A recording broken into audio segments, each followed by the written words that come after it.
I'm wearing earbuds, so I hope that the sound works okay, but you can see how there's USB-C and a screw to hold the bottom on, power button, this thing. So here's what we want to do is we want to change the alarm.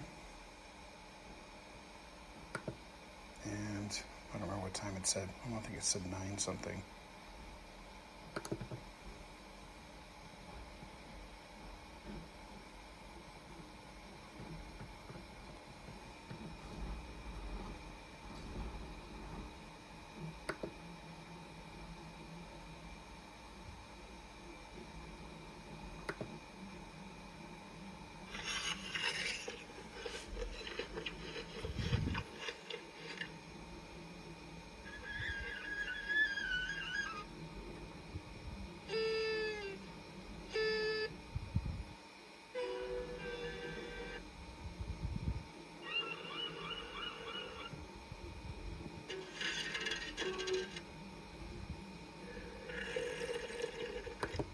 And there we go.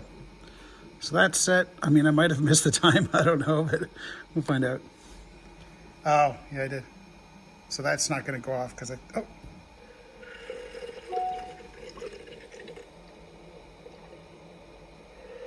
And there you go.